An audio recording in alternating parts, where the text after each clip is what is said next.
دنیا کا پہلا ہوائی جہاز بنانے والا مسلمان سائنسدان تھا۔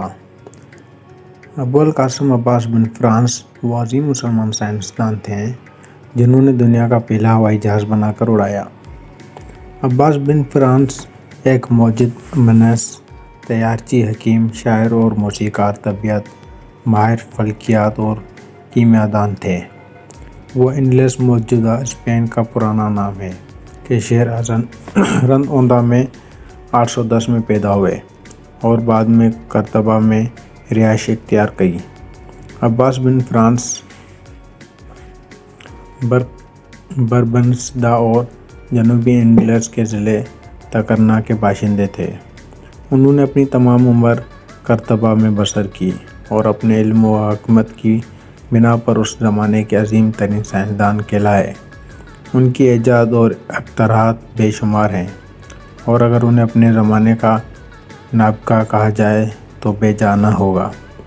عالمی کارنامے: ابو القاسم عباس بن فرانس علم، ریاضی، شاعری، طبیعیات، پراسرار علوم کے ماہر اور پیچیدہ گھٹیوں کو سلجھانے میں یکتا تھے۔ انہوں نے قلمی چٹانوں کو توڑنے کے لیے مشینیں بنائیں اور تال ترازو بھی بنائی۔ اس کے علاوہ آبی گھڑی بھی بنائی، کرسٹل بنانے کا فارمولہ بنایا اور اپنی تجربہ گاہ میں انہوں نے شیشے اور مشینوں کی مدد سے ایک ایسا پلانیٹریم بنایا جس میں لوگ بیٹھ کر ستارے، بادلوں کی حرکت اور ان کی گرج چمک کا مظاہرہ دیکھ سکتے تھے۔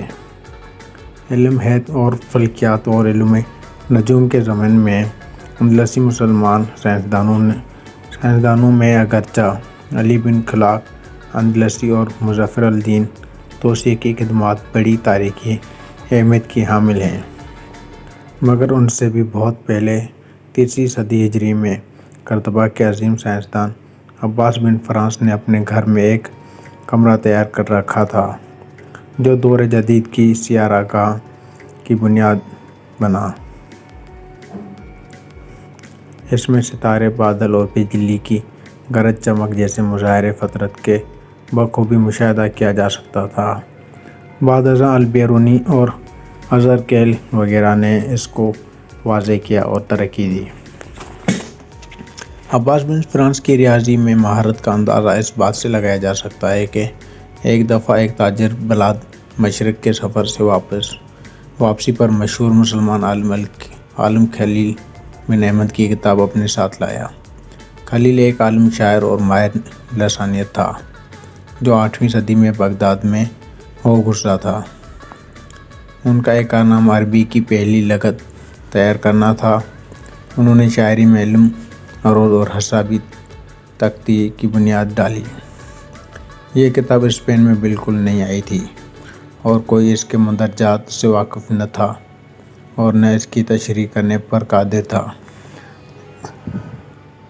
چنانچہ یہ کتاب ابن فرانس کے سپرد کی گئی۔ وہ اسے لے کر ایک گوشے میں چند ساعت کے لیے بیٹھ گئے اور اس کے بعد انہوں نے اس کتاب کی ریاضیات، ترکیب اور مطالعات بڑی وضاحت سے اپنے حاضرین کو بیان کیے، جسے سن کر وہ ان کی مہارت اور یادداشت پر شدید رہ گئے۔ کارۂ نمایاں: ابو القاسم عباس بن فرانس کا سب سے بڑا کارنامہ تاریخ میں پہلی انسانی پرواز ہے۔ وہ گھنٹوں پرندوں کو محو پرواز دیکھ کر انہی کی طرح اڑنے کا خواہشمند تھا۔ انہوں نے کئی برس پرندوں کی پرواز کی ٹیکنیک یعنی ایروڈائنامکس کا بغور مطالعہ کیا اور ایک دن یہ اعلان کیا کہ انسان بھی پرندوں کی طرح اڑ سکتا ہے۔ جب اس عظیم سائنسدان کے ناقدین نے اس کا مذاق اڑایا تو اس نے اپنی تھیوری کا عملی مظاہرہ بذات خود کرنے کا اعلان کر دیا۔ عباس بن فرانس نے پرندوں سے 2 پیر سائز میں اپنے وزن کے مطابق تیار کیے اور ان کے فریم ریشم کے کپڑے سے مند دیے۔ پھر قرطبہ سے 2 میل دور شمال مغرب میں واقع امیر عبدالرحمن الدخیل کے بنائے ہوئے محل رضا کے اوپر واقع ایک پہاڑی پر چڑھ کر کئی سو تماشا بینوں کی موجودگی میں چٹان کے اوپر کھڑے ہو کر دونوں پر اپنے جسم کے ساتھ باندھ لیے